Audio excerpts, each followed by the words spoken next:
Welcome to the Find the Way podcast. In this show, we will try to explore what is happening in emerging markets and how entrepreneurs, investors, and communities are simply finding the way to make phenomenal things happen, regardless how volatile the environment may sometimes seem. Hey everyone, I'm super excited to present to you today Maxi Dicranian, the co-founder and chief operating officer of Kigüi, all the way from Argentina. Kigüi is fighting to make sure that our food is not going to be wasted. Global food loss is a humongous problem. And I'm super excited to present Maxi, who is going to share a little about his story as an entrepreneur and about their mission. Welcome, Maxi. Thanks, Eric. Glad to be here. Would you give us a little introduction to yourself? Yeah, of course. Well, I'm 32 years old, born and raised here in Argentina. My background is I'm an industrial engineer. I've been working in different corporations for around 10 years. And a couple of years ago, I decided to quit my last job to study an MBA. And well, there I met my co-founders and we started working on the issue we are working with Kigüi, that is tackling food loss as a startup, and have been working on that since 2021. And how exactly are you fighting the global food loss problem? Yeah, what we do in Kigüi is we incentivize final consumers to choose and buy any products at supermarkets that are close to their best buy date. So we are doing that now in Argentina and Mexico, but in a mission to do that throughout LATAM. Yeah. And when were you founded? We were founded here in Argentina in 2021. And actually, our story is quite peculiar because even though we were working on the same issue from the beginning, we have pivoted quite a bit in our initial solution. That was initially just giving a solution for supermarkets to know when their products are due to expire. But we eventually realized that it would be incredibly difficult to scale that model and decided to move into this one at the end of last year. So we launched Kigüi in Argentina in February of this year and in Mexico in July. And if you would walk through the journey of the user of your service, I would walk into the store, into the supermarket. I see products that are close to their best before date or getting closer to their expiration date. Then I would take a picture of that product and send it to you. Or how does that journey work for me as a user of your service? Yeah, essentially what we're doing with Kigüi is changing a little bit the behavior of the consumer. And you will normally buy the product that is further from its expiration because you have no incentive as a consumer to choose the one that expires before, and because they are all priced the same. So what we're doing is saying, okay, if you as a consumer choose these products that are closer to their expiration date, just all you need to do with Kigüi is buy them at any store. You will pay their full price. And then after you leave the store, you just need to take a picture of the ticket so we can validate that you made the purchase. And from the product, so we can validate the expiration date. And then we give you a cashback that goes up to 60% just for choosing that product. And in that way, we give a solution to our customers that are essentially food producers and some retailers. And of course, for the final consumer, it's an incentive just to save money and to be able to buy these products that otherwise in plenty of cases they wouldn't be able to afford. Yeah. And if you would walk us through also about the tremendous problem that we're facing globally, but if we look at some of the numbers that there's around $43 billion worth of food that are being wasted in the distribution chain and stores in LATAM overall, would you be able to elaborate on that issue that exists in LATAM and why the number is so huge? Yeah, to be honest, it's a worldwide issue. I mean, it happens here in LATAM and it's a little bit a bigger issue than it is in other regions like Europe, but it's an issue that hasn't been solved anywhere in the world, unfortunately. So what happens now is that 1 out of 3 products ends up being thrown away. And we decided to start working specifically, as you mentioned, Eric, in what happens once a product enters the distribution chain. So we're focusing essentially on what happens in supermarkets, where around 5% of the products that enter a store end up being thrown away. And that is an incredible opportunity to create an impact. Of course, economically, because we are talking, as you mentioned before, only LATAM of $43 billion a year.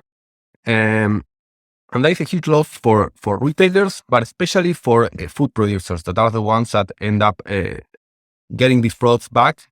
Also, not only losing the sale, but also needing to solve all the logistics and everything else is involved in destroying that product. And of course, the credibility that they lose to the final consumer because of having those products playing several cases at the store. Yeah. And if we take a little look on your personal journey as an entrepreneur, do you have any examples, crazy roller coasters, or what is the craziest hassle that you have faced so far as an entrepreneur? Is this your first time founder, or Yeah. times? Yeah, we had several hassles. I'm a first-time entrepreneur, and my co-founders are as well. So it's all been quite new for us, even though we had long-time expertise working in corporations. So I guess the biggest thing for us was just finding the right way to validate that the solution we were choosing was the right one. We did lots of stuff, and just one example of that was what we decided to do when we were pivoting to this Kigüi model. And we said, okay, we don't want to build an entire app just not knowing that the final user was going to be willing to do this. So we decided to go several days to a supermarket, to different supermarkets, and just giving papers or with a QR code to several shoppers. And we wanted to check if they were willing or not to do that. And just with a form, we were able to validate that. And we're always trying to find clever ways to validate our hypothesis without having always that much capital. That is something that we had to struggle with in the early beginnings. If we take now what you just said, that you took the time to go to the supermarkets and really investigate their issues and validating the hypothesis with very hands-on approach, would you say that you have found your product market fit already, or what are the indicators if you have and if you haven't? I think we are on that road right now. I don't think we have already found product market fit. But I do think we have found the right solution that gives that approaches the retailers and the producers in the right way. We have an incredible fit with them in the commercial side. What we are now finding at Mexico and Argentina is the right product channel fit with our users. I think is the biggest challenge for us in this quarter. Just finding where we can get these users that are the ones that agree with our proposal, that are willing to do this little bit of extra job for some money and have a positive impact. And that's the road we are at right now. Yeah. And you mentioned earlier that you launched in Argentina and now you have expanded to Mexico. Are you active in any other country currently, or is it just those two? No, right now we are just in those two countries, but our scope is to grow throughout LATAM. That's what we see. And why Mexico as the second country, and why not, for instance, Chile, Colombia, that are a little bit closer by? Well, of course, this could be argued, of course, but our decision came from the fact that you need to be taken as a relevant startup in LATAM.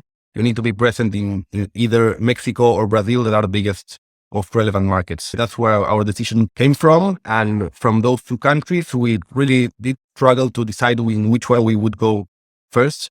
But we had some fit with some of our customers there that were also present in Argentina. That was a way to enter easier into the Mexican market. And it's also a market that nowadays is growing incredibly fast in both entrepreneurship and also from the VC side, that is being seen with plenty of funds from the US and Europe and abroad as one of the most promising markets from LATAM right now. Yeah. And what would be, in your opinion, the key differences between Mexico and Argentina in terms of trying to penetrate the market and scaling within those countries? Oh, it's incredibly different. I mean, that's some of the early learnings we had so far in getting to Mexico is that we really aren't as similar as we think we are. That involves several things from the something as obvious as the political side to the day-to-day of people there. Just to give an example, in Argentina, we had incredible success in growth through PR, through newspapers, media, etc., etc., and it was organic growth that worked incredibly great for us. And that same approach, it didn't really work for us in Mexico. And one would think, okay, why wouldn't it? And just as that example that I just said, there are several of others that it just requires time to understand which is the right approach to enter each one of the countries. And I would say it would be a mistake just to think LATAM as one and not have different approaches to enter each one of the markets. Yeah, absolutely. I agree. And would you be able to elaborate on, based on your experience, more on the key differences that you're seeing between Mexico and Argentina? Yeah, I think culturally we are very different. Of course, Mexico has a lot of influence from the US essentially, but it's also a very traditional country. I mean, they are very traditional, even more than we are in Argentina, but they have a lot of cultural influence from the US, and that, of course, changes their behavior. And also in something just very simple as just being a more open economy. That's something else that Mexico is very different from us in Argentina. For example, now in Argentina, it's a very closed economy, so we don't really have many imported supplies, or in our case, what we see is, of course, food. And that changes just in our industry a lot because there really isn't an issue with the imported goods here in Argentina at the expiration. And in Mexico, as it is also in plenty of other countries, there is a huge issue in that. So that's one of the many ways in which there can be a difference between one market and the other. But of course, the biggest one is the cultural one. I mean, and that changes country by country, all cases in LATAM. Yeah.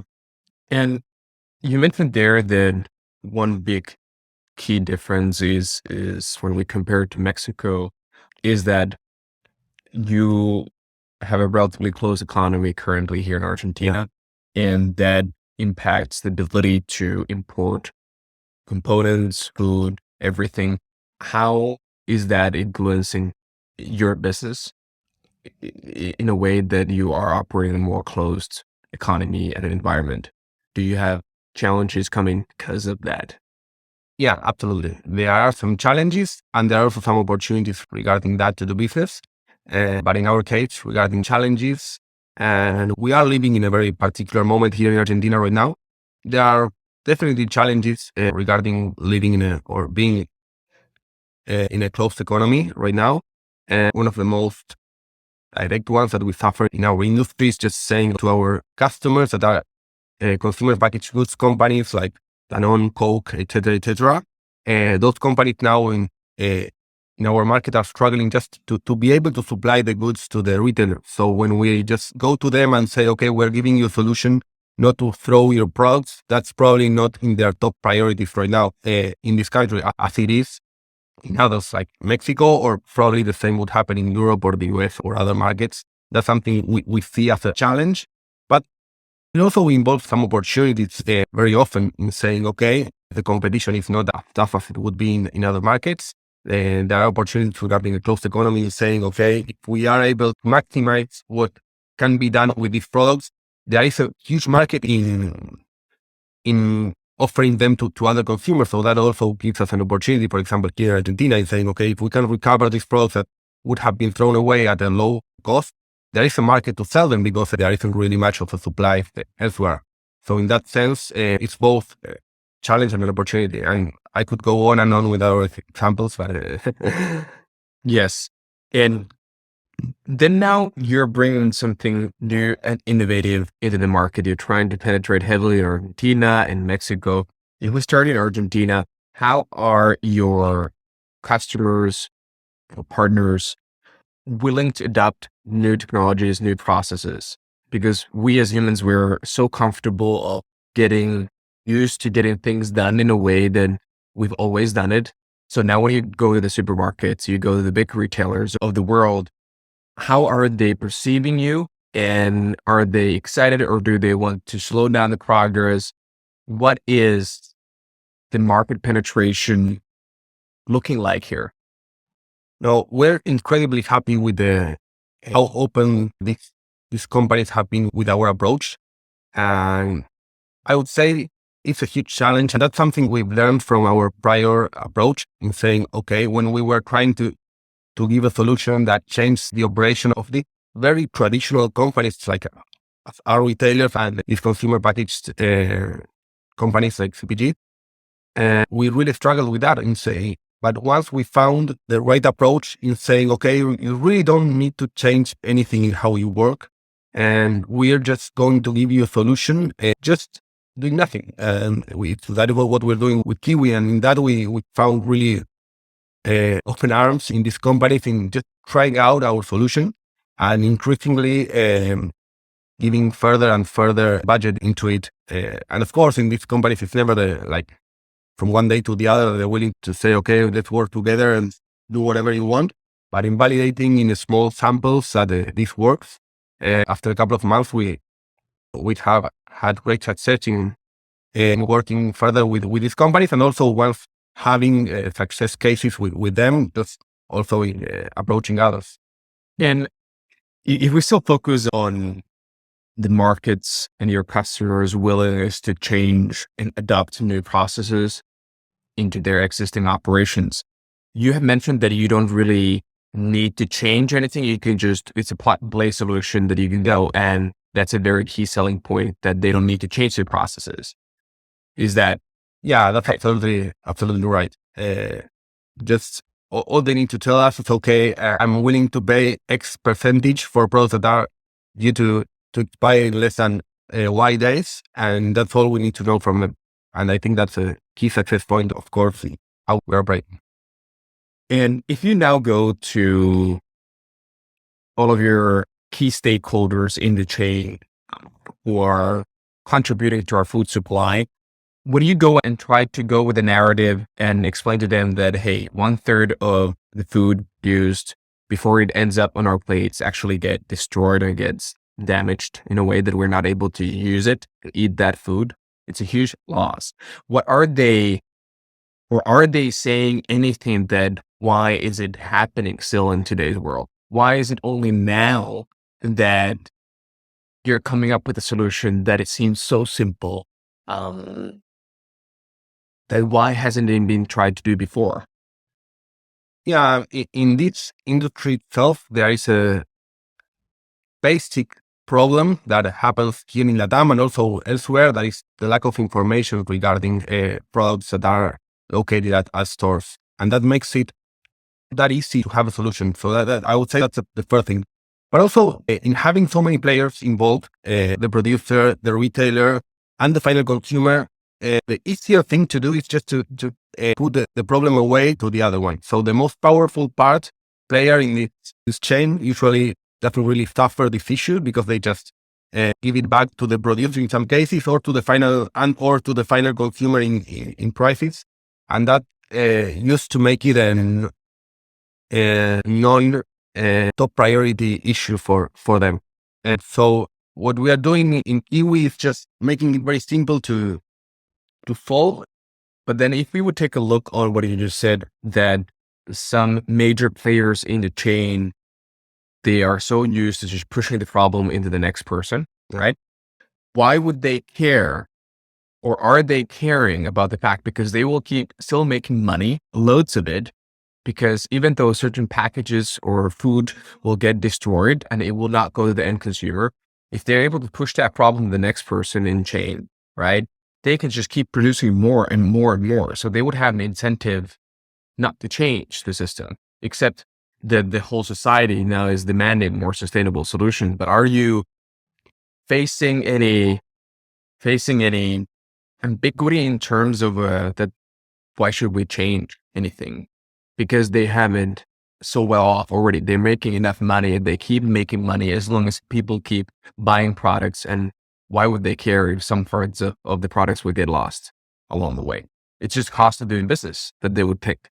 Yeah, absolutely. And what we've seen and decided to do is that there are three parts involved, as I mentioned before. So we just always picked two of those three that are the ones that really care in solving this issue. And one is always the final consumer that is willing to do an extra job, and also is the one that is able to put all the other parts in changing and doing something in a different way. And then what we do is match the final consumer with one of the two parts that is not always the same. Either the retailer or the producer cares when a product is not being sold at the store. And it's not always the same player. So we just match those two parts, one of those two with the final consumer. And in that case, this player is really interested in solving this issue because not only is an issue for the impact and everything that involves a product not being sold, but it also makes economical sense that in selling these products, they do really gain around 40 to 50% extra for every bag they give us. So when we show them that, they are willing to do this, but we have to know who is the player that is willing to do this. And it's not always the same one. Yeah. And if we now go into looking at your capability to raise funds as an Argentine firm, how much have you raised to date and how many investors do you have? And if we would describe a little bit of that. Yeah, of course.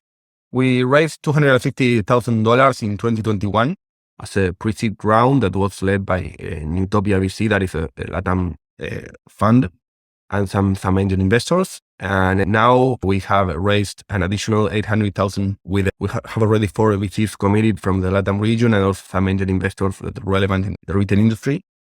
And yeah, what we've seen so far is, it's not always that easy to raise money from the Argentinian market, especially with what is happening right now. But there is a huge respect for us, Latin American, especially Argentinian founders, in just the ability we have to solve issues and to work in non-that friendly environments. So that's something we see very appreciated elsewhere. And well, so far from this $1 million and some dollars we have raised, all of that came from Latin American funds, where we see a great fit, of course, because they understand the market and know what we're doing. But that also lets us know that there is an opportunity in other regions that have a fit with us that it could also explore for our next funding round. Yeah. And if we take a look of the situation over here in Argentina or certain parts of LATAM, the markets are not as liquid as the markets are in the US or in certain parts of Europe. Do you think that, or have you experienced that this current status of relative illiquidity within this region causes power imbalances in a way that you're going and pitching, all of you great entrepreneurs from the region are going to pitching these more limited in terms of numbers, to absolute numbers of the amount of BCs that are existing within this region? Do you feel there's power imbalance that they are trying to dictate the terms or taking advantage of the entrepreneurs? Do you feel this way at all, or are they more helpful? No, I do not think there is an imbalance in that sense. I do agree in saying that there aren't as many VCs or investors are there should be in our region, given the opportunities there are. But having said that, in general, the ecosystem is very helpful and understanding and open to helping entrepreneurs. So I don't really see an issue in taking advantage of us entrepreneurs. But I do believe there is a huge opportunity in having further VCs and investors involved in our region, given the fact that there really are amazing entrepreneurs here, capable of creating change for us in LATAM and also for other regions. Yeah. And will you be able to elaborate a little bit about the terms and conditions in a way that the regional VCs over here are joining? So if they're giving pre-seed or seed stage tickets, are they taking certain control, certain information requirements that they have For instance, are they taking board seats or are they giving you ultimate freedom, or how is that relationship being built? Because it depends on different countries, how these structures are being built. In certain places, the VCs are taking more control than in others. Yeah, I can, of course, tell you our experience that is not probably the one of every entrepreneur here. But in our case, in both the rounds we have raised so far, VCs have been incredibly open, trustful of us. So they really haven't asked for any additional control or relevant information for us to share them. And they gave us the freedom to do what we love to do and what we're doing in an absolutely free way. So we are very happy with that, with all of our VCs and investors in the way they're trusting us so far. So that hasn't really been an issue, at least up to this point, and for ourselves. Great. Very happy to hear. And are they taking any board seats? Not up to this point. And do you know, is that a norm here in Argentina? In general, in these early stages, it's quite common to for a board seat, at least prior to a Series A. I mean, in the pre-seed round or seed round, it usually isn't quite common to ask for that. And in our case, we haven't been asked. And then how is your capability to attract talent to your team being based as an Argentine company? Do you feel that when you're recruiting, are people afraid to jump into a mission or a company that is operating in an extremely volatile environment? Or is there any issues with this, or is it more of opportunities? I do think there are more opportunities than challenges in recruiting talent. I always, in any case, and in Argentina or in Europe or anywhere in the world, always joining an early stage startup is not as secure as joining a corporation, and that happens everywhere. But just what we have seen is they need to find the right fit in these people, and knowing and talking to them that they're willing to take this risk. And what we have seen, and we have been able to gather an incredibly talented team from people that decided to leave corporations to join our startup, just in trusting our mission and ourselves as founders, but also in being interested in getting to know and to grow professionals in a different challenge. That is what we then need. I mean, building something from scratch. And that is something that, at least in our team, they are very happy with that. And they know the risk that they're taking, because not a corporation, and even if they do the best job they can, there is also always a risk of it not working out. But there is an incredible talent in LATAM and here in Argentina in particular, in both tech, product, marketing, etc., etc. So that gives us a huge opportunity to grow from here talent-wise and keep expanding and growing our team. And if we stay within this topic for a little while of attracting talent, if we now look at the global economy that it's on a downturn, we have seen in the news that a lot of very promising, hyped startups have been decreasing their employee headcount. There's a lot of people who went into the world of tech, finally took the leap of faith of joining these high growth companies. And now within this year, we have seen a lot of different layoffs all around the world. And do you see that has impacted your ability to hire talent, that even a year ago, it might have been a different stage in a way that, hey, it's super exciting. Let's join a startup. Let's go over there. We're going to change the world. And now we have seen pretty much globally that a lot of people are going back to more traditional corporate jobs where people are getting at least certain comfortability and certainty in a way that, hey, these companies are not going bust and they're not going to have huge layoffs, at least in the near future. Are you seeing this impacting you and your capability to hire talent?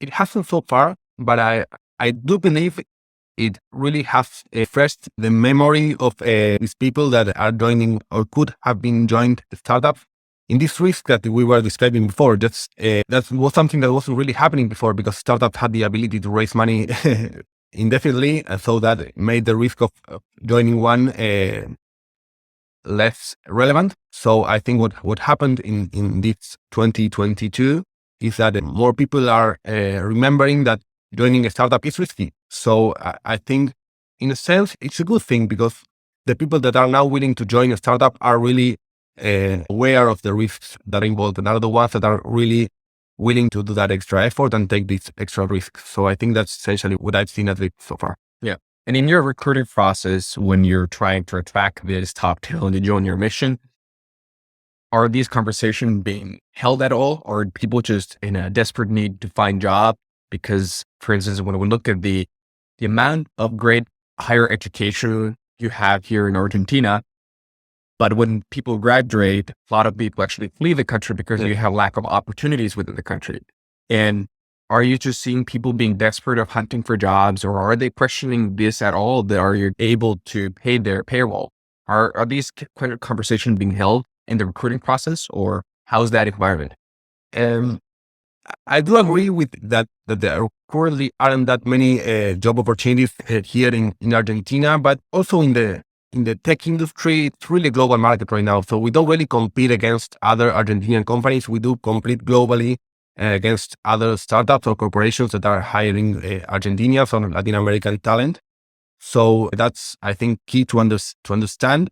And also, we make a huge effort in, even though the people are saying, okay, we want to join Kigüi, we want to join your startup, in making them understand the risk involved in making these kind of decisions. Because in most cases, it isn't that they are unemployed and joining us, but they're just, they decided to change jobs in joining our mission and our startup. So we are always very, very clear in letting them know that they are really is a risk involved in this.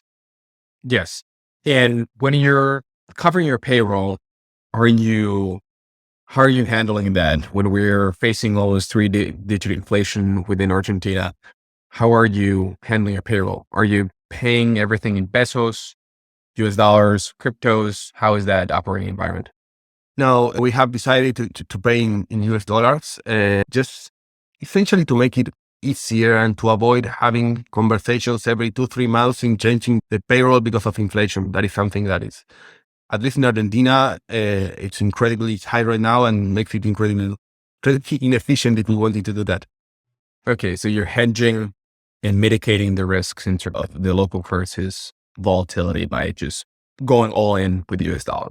Yeah, exactly. And we also do know that it's something that is really valued by our collaborators as well, because they do know that at least they are not going to be losing 20-30% of their payroll in the next 3 months if we don't really have a conversation. Just in being able to do it in hard currency, they are more relaxed in that. And if we then take a look of the operational environment, that, okay, you're covering one big aspect of your operational expenditures in US dollars.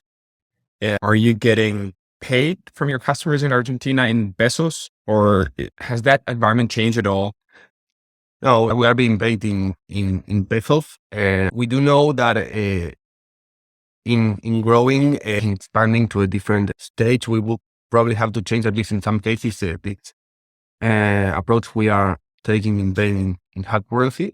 But nowadays, even though we take the money in local currency, it really isn't an issue so far for us. And in our business model, that it's all a variable take rate we get, the inflation doesn't really affect us that much. So that's something we even took into account when we decided to choose this business model. Yes. And just out of curiosity, how are you seeing the large movement and shift towards Web3 solutions, especially here in LATAM? Do you see that in the near future, you're going to start being able to charge an invoice and get your cash inflow in cryptos or different type of virtual currencies? How do you see that shift into reality from this current hype that it is in the market? Do you see that actually realizing in your operations that you would be able to utilize Web3 solutions concretely in your operation? I don't really see it in the short term, as a way to for example, charge a corporation. I think that is something we're not really that close to. But on the other side, I see an incredibly fast growth from the user side, from the regular people that are working out there in Argentina in using these Web3 solutions. And I do think that, as it always happens, from there to the corporations, the change will eventually come. And definitely Argentina is one of the countries where Web3 solutions are more developed and spread across the population. But I don't really see it as a general change in the short term from the corporation side, at least, my opinion. And why is that? I think from the regulatory side, there is a lot to change in them being able to use it as a regular currency, and that is why I don't see it happening, at least, let's say 1, 2, 3 years. But I do believe that it could happen further on. And then what are you seeing your biggest risks in terms of your go-to-market and international expansion at this point of time? I guess from the commercial side, what companies see is quite similar. So we don't really see much of a difference in that. Okay, the metrics I see in how they perceive us, it's quite similar in what we've seen in Mexico, Argentina, and some other countries in LATAM we have already targeted. But I think the biggest challenge is on the user side, in understanding which are the right messages, the right channels, in finding these users that do align with what we do. And I think that is the biggest challenge for the next few months in Mexico, and will be the biggest challenge once we move to other markets as well. In finding these channels, these right messages, and even the right partners in each market. Absolutely. And then we would take on overall, for the people who are coming outside of Argentina, what's your take on it? That should international talent, expats, move to work within Argentina, in your opinion? Yeah, absolutely. I think it's an incredible place to live. I mean, I'm local. I'm not objective, of course, but there really is a lot to do here. A lot of places to eat, to go out, and also the natural landscapes around the country are incredible. So I would absolutely recommend everyone who can work from abroad to at least take some time to move here and to get to know the local culture and the cities. And I think they will definitely have a good time here. Absolutely. And then for the people who are worrying about the local currency, as you were saying, is that they can get paid in dollars, even though they work for an Argentine company. Absolutely. Yeah. And it's incredibly convenient right now to live here in Argentina, cost-wise. So that I'm sure they will have a good time here. Great. I think that people, especially outside of Argentina, are enjoying to get a better glimpse on what's happening in this operating environment. So Maxi, thanks a lot for sharing a little bit of your stories, your challenges, and the opportunities that are lying here in Argentina. Thanks a lot. Much appreciated. Thanks, Eric. It's been a pleasure.